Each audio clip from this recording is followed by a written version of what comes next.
What's good, y'all? I'm Bucky, and today we're gonna be watching a video titled "The Akaash Singh Situation Gets Much Worse," he responded, by Jamari.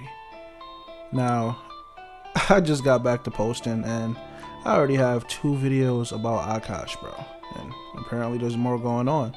So if you made it this far in the video, I'd appreciate it if you can like the video. It helps the algorithm. But let's get into it.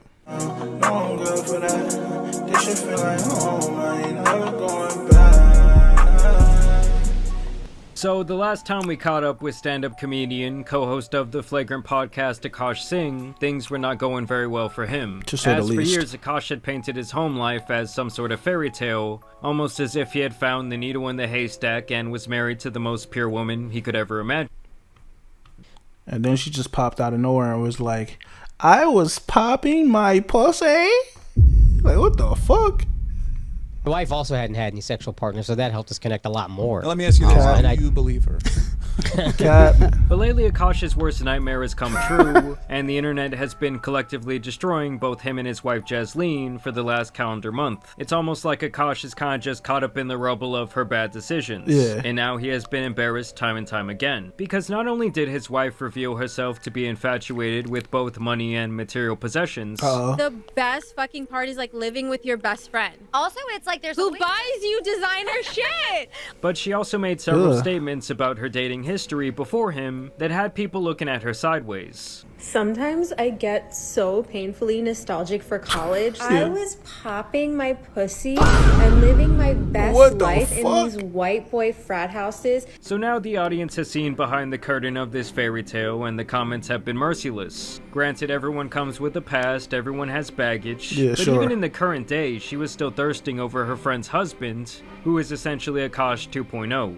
And it's kind of weird because I'm talking about your husband. I just know that Nav's dick is like at least 10 inches. Why she talking about Nav Since me? my last video on this topic, the Akaash files have only gotten much worse. We have some more embarrassing clips resurfacing from the past. We have updates on Akaash fleeing to Dubai.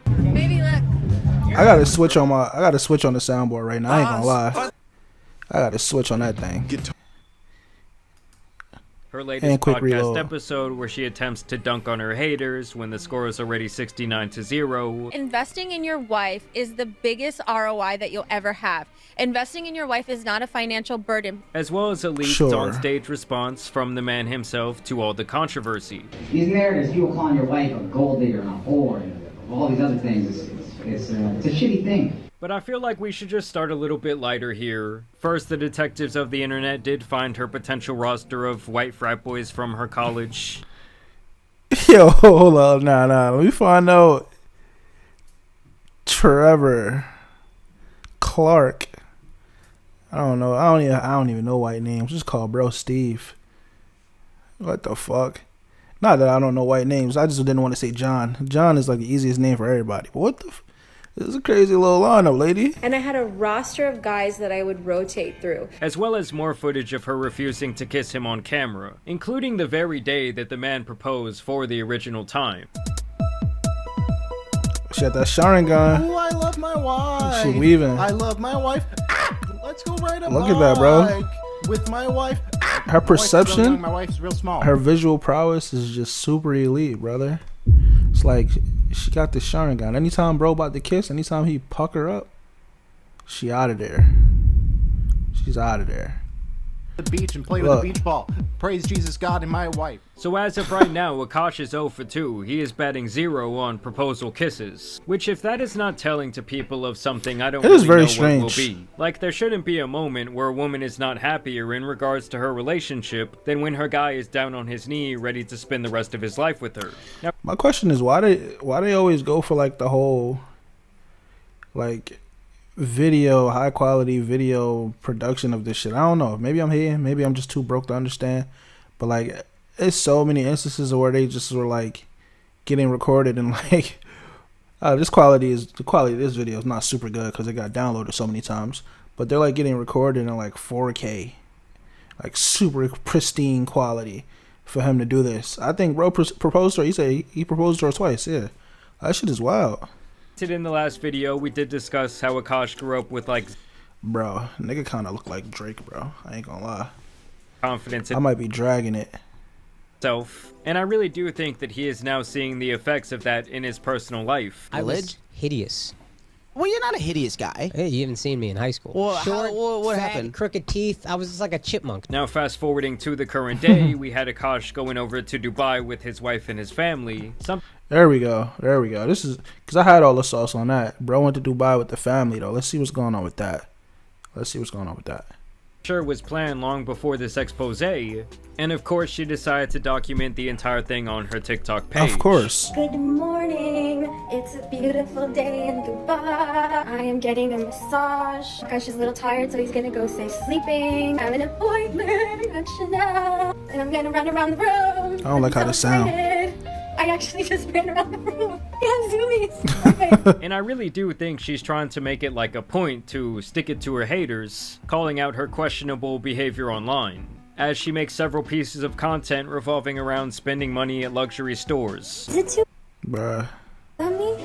It's like a travel bag. It is like, it's a little big on me. I get what he's saying, big. but it's not like bad. Good that it matches so well. Because every time something Yo, bro. Bro got the Indian fit on, man. He got the full zip, little fleece sweater. He got the sweats. Only thing he missing is the flops, man. But he got the runners on though. I need to buy it. Oh, the purple's nice. Yeah, I like this one. Sparkly. I love this. We had to come to Dubai to get the sparkly stuff. Alright, I think I'll do this one. Y'all skip this ad. Come on, man. We get it, Jamari. You getting chicken. Downright hilarious to see Akaash in the background of these videos with his sullen expressions. Nah, this one is crazy. This one is like, this bitch is ruining my life. This bitch is ruining my life, bruh. Down to the damn airport, she was out here taking money from the Akaash machine. What's happening? Bro, I cannot read that fast. And I just love how you got this Asian motherfucker in the background knowing he just hit the fattest lick from the Akaash machine. And don't get me wrong, guys, there was nothing inherently wrong with spoiling a woman or really anyone for— There's nothing wrong with spoiling a significant other, bro. But when she running around disrespecting you, bro, like when she's running around, like I don't know who told the story of her being like a virgin. I don't know if it was him or her, if he fabricated it or if she lied to him and he thought it was real. But she's embarrassing, bro. Now, at the end of the day, I don't really care what they got going on, but I'm here for entertainment. I like laughs. I like hearing stories, man. They just happen to be real people. It's not anime. matter. Hell, guys do it all the time for women they aren't even dating exclusively, tricking off their money. Okay, so you've spent over $1 million on Corinna, and you've posted on her story, so I can say this. You haven't hit. Wait. Oh. I just feel like you the spent real the mill and ain't comes clap. with her overall attitude. Who is bro? Hold up. Spent over $1 million on Corinna. Spent over $1 million on Corinna. And you've posted on her story, so I can say this. You haven't hit. Golly. Oh. I just feel like the that's real tough, problem bro. comes with her overall attitude of like this general entitlement. Like, I'm not sure if it's a cultural thing or if this is like the path she always felt she was destined to walk, but it is beyond clear to me that she feels like she is like owed these gifts. And that is where we get to the response that she made on her return to her very successful podcast. Let's hear it. Also, because like, where the fuck has chivalry gone? Yeah, that's where has chivalry gone? Where has chivalry gone? Shorty, define chivalry. Why do these men who make $60,000 a year talking about gold diggers? You don't have any gold to dig. Whoa, $60,000. Come on, that's a lot of money right there. What the fuck? Hold up. I ain't making 60 right now. What's she doing? You don't have to worry. You don't even I don't have to worry though. worry about it. It's like, bro, we're not even talking about you, because the guys that are actually in the 1% tax bracket, they want to do like the things that my husband and Nav are doing. They want to take care of women. They don't want us to be stressed. They want to be in our divine. They want us to be in our divine feminine energy. Now, to be clear, most of the people she's talking about here, these red pill creators, are at the very least in the top 3% of earners in the country. I mean, a lot of you already know that I'm not like a red pill guy myself. In fact, I've spent a lot of time roasting these types of creators. Yeah. But man, does she keep supplying them with more ammo than... Bro, she getting them niggas rich. I ain't gonna lie. She making sure them niggas get the bag. Every time she opens her mouth, another video. Every time she says something, I'm right here. Right here. I'm just going, oh my God, did this happen with Akaash? What else happened with Akaash? Oh, you said you did what to Akaash? Oh my goodness. She's making the red pill guys, those losers, she making them rich. I'm gonna follow behind and get a little bag off that, I ain't gonna lie. And in the Iran-Contra affair. She gets into this divine feminine energy, this divine feminine aura. In return, she starts taking care of you in a much better way. Investing in your wife is the biggest ROI that you'll ever have. And I don't know about that, but I'll say what she be saying. She's a master manipulator, bro. So she be saying shit. Hold on, let me fix this. She be saying shit to make it sound good, bro. Like she knows what to say. She knows what to say to Akaash as well, bro. She's just a master manipulator. The problem isn't that she's a gold digger. Contrary to popular belief, gold dig gold. It's her being like how she is, appearing to be like a gold digger, and then also just publicly embarrassing, bro. That's what it is. Like, if we being honest, like it's not even just niggas spend money on her girls. Them niggas is rich, bro. Like Akash got more money than me, bro. Nigga, he doing well. Hopefully he don't divorce Shorty and lose all of it, and if he do, he gonna lock in. But like niggas don't care that he's spending money as much as they care about how she's like portraying their dynamic. That's what's weird. That's why people are going crazy, if I'm being honest. your wife is not a financial burden. And it's interesting that she talks about this like divine feminine energy when it is defined as the following: a spiritual and cultural concept representing nurturing, intuitive, and creative qualities, such as empathy, sensuality, and interconnectedness. When she has literally admitted on multiple occasions that she doesn't do anything. She doesn't cook, she doesn't clean, she doesn't show this guy affection. No. For those of you who are new here, hi, my name is Jasleen. I'm a stay-at-home wife, but I don't cook or clean because I don't feel like it. And my husband is a full-time stand-up comedian, and he buys me lots of nice things. I mean, she even admitted that she hates to celebrate this guy's birthday with him because she has to be nice to him for an entire 24 hours, and I guess that takes away from her sacred princess treatment. May the 4th is Akaash's birthday. May the 4th be with you. Yes. Yeah, and May the 4th be with you. here I dread it because I have to be nice the whole day, and I have to get him something. Listen, I'm just used to being treated like a princess all day, every day, so that one day that I don't... Oh, what torture. Yeah. I'm like a case in point example. Like, even before my husband really started making money, he always would find little ways to spoil me, even if it didn't cost that much in the beginning. And now, like, we've gone from, like, him buying me, like, AirPods or, like, Nike shoes to now, like, you know, spending so much money at Miu Miu or Cartier or whatever. And I'm not saying... Cartier. To be braggy, I'm saying that I've seen this principle like really work, and I truly believe that like a man that takes care of his wife is like blessed by the universe. So she really thinks in her head that Akaash is only successful because he spoiled her in his personal life. Behind every successful man Is a woman. wait, what is it? What's the saying? Is a great woman. Oh, That was anticlimactic. Keep in mind, Akaash claims he works over 320 days a year, and he has been grinding his comedy career for 20 years now. So to suggest that him spoiling her is the sole reason that the universe has provided him with monetary riches and fame is honestly beyond delusional. It's beyond delusional. I don't even like using the N-word like that, man. I'm not gonna lie. I do not like using the N-word because people throw it around. But like it's narcissistic. You're getting everything in life that you deserve because you're paying for everything in my life. It's like, come on, bro. Pack it up, bro. Pack it up. Nobody want to hear that, bro. I'm not gonna lie. She doing bro dirty. Let's be honest, no one... I don't even rock with Akaash like that. Cause he always is corny on the little Flagrant 2 podcast, but she doing man's dirty, bro. I ain't gonna lie. Knew who she was until around a month ago. And so like when I was training my dog, this is no joke, I read this dog training book, and it says in the book, like the true alpha of the pack is not the dog that barks all the time, is super defensive, insecure. Like those are the red pill guys. The true alpha of the pack is the calm one, the quiet, the like lead. So look. She's saying what she's saying is not all the way wrong. The red pill niggas is losers. That's number one. But she's bending this to her narrative to make it make sense. Yeah, of course, Akaash, perceived sheep is gonna like, yeah, he's an easy lick. She feels like he's the alpha. She's gonna say that. She has to like defend my boy. I ain't gonna lie. She has to. At this point. And not only does she have that dog trained, but she also has Akaash on the very same regimen. Because he totally buys into this idea that he is forever indebted to her because she was with him when he was broke. And he says like she could have gone and married a doctor, but she stayed with him instead. Where do the...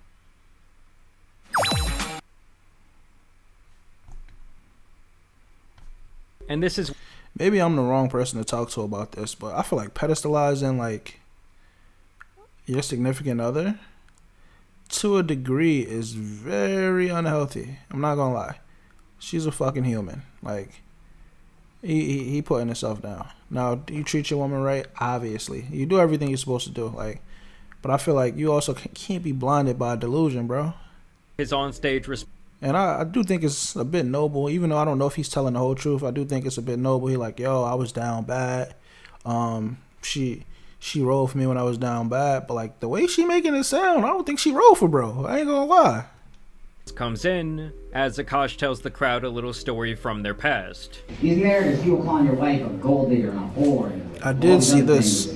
It's a shitty thing. So I'm gonna tell one story that I have never even told her. Honestly, she has no idea of this. I seen this part. I believe my wife and I met in 2014. About 11 years ago. I was not making much money. I was getting $25 a night doing stand-up. I was on MTV shows that paid dog shit money.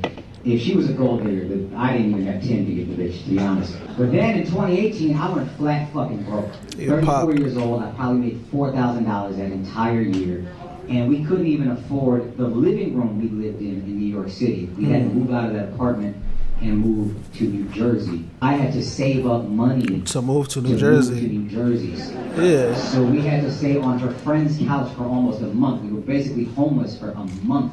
So I could save money to move to New Jersey. And I remember the night before we went to the couch, we had to stay in our apartment illegally. So me and her are sleeping on a hardwood floor. I'm 34 years old. She's 25 years old. I'm looking at this girl like, man, you could go be with an Indian who's a doctor, like a real Indian. You have so much ahead of you. Me, I don't know what my life is going to be. I'm 34. I'm fucking broke. This dream might not ever happen, but I'm too fucking moronic to quit. And I have nothing to give her. It's just a light jacket. It's like October. We have nothing. So I hand her the jacket, and then she said, what's this for? I said, you can use that as a pillow. And then she goes, well, what are you going to use? So it's like, bro, making it sound like they was just on the street. You telling me, like, you did all this moving out stuff. I don't know where you moved the stuff. You ain't have a pillow in the car. You ain't have a pillow in the car, bro. A pillow. Just one single pillow. This shit is bullshit. This nigga's lying. And I said, I'll figure it out. She handed me back the jacket. She goes, you take this.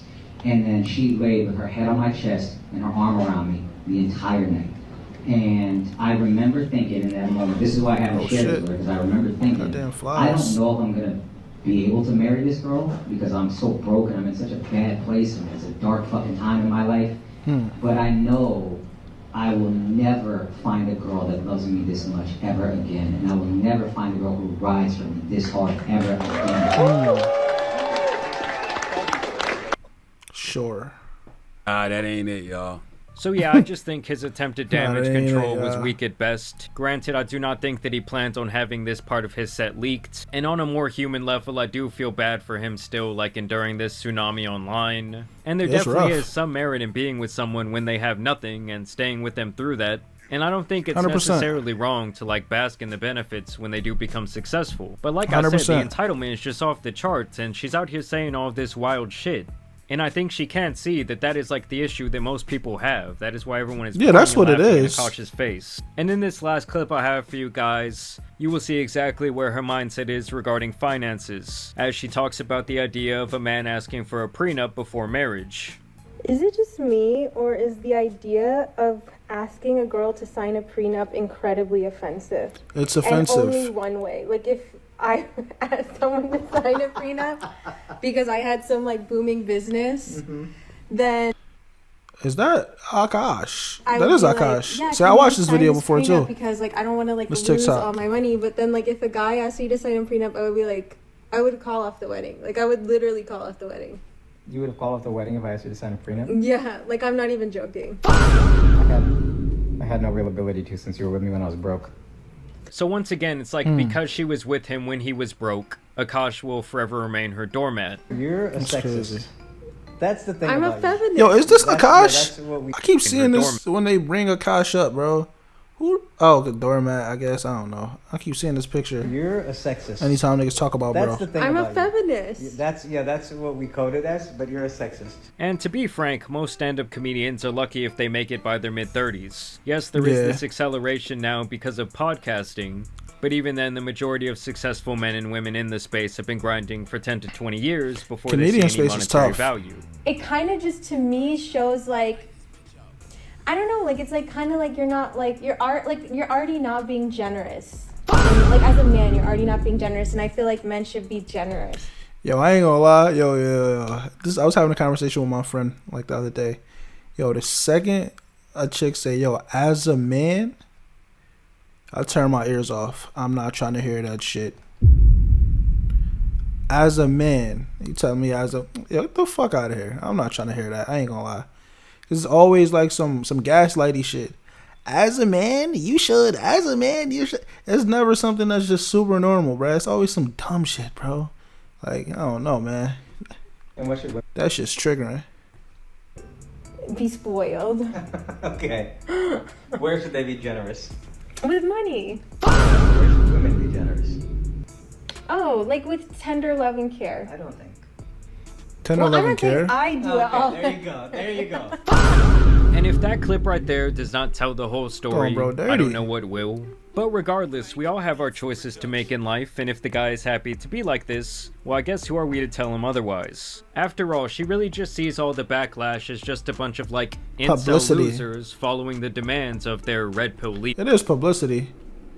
And by the way, I'm not red pill. I don't think the majority of the people that's on this is even red pill. It's just like, number one, she's just wild and saying all types of crazy shit. And then number two, on Akaash's behalf, him being like on the podcast and all of that, he's talked about people who are like in relationships, about people's wives treating them like how his wife is treating him right now.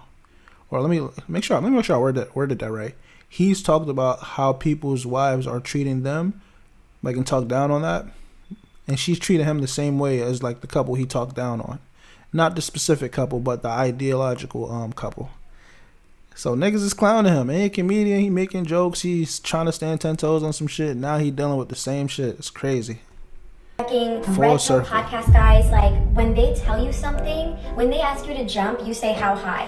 No. You're still not a man either way. Do you see what I'm saying? Like, you're still a little bitch beta boy doing whatever these fucking men tell you. And that's why this, like, people, it doesn't affect me as much because I genuinely don't respect them. I'm just... But either way, guys, I want to know what you guys think about all of this down below. It really does seem like it's just going to keep getting worse and worse. Yeah, man. Yo, honestly, bro, I don't even want to keep making videos about Akaash, but it's just like the gift that keeps on giving, bro. It's like, I don't know, it's rough. Hopefully he figures a way out of this situation. Hopefully, like, she just stopped wilding out or something. But like, something telling me this is like a big publicity stunt. Even though I don't know how much help it would do, it's kind of negative. But Shorty got the podcast starting. If I'm not mistaken, she's like, somebody mentioned in my comments too, so I kind of looked around. Her podcast is under something that Akaash is like connected to, Loudmouth Studio or some shit. So hopefully it's just a publicity stunt. But if you made it this far, like the video, and let me know what you think in the comment section. I'm out of here.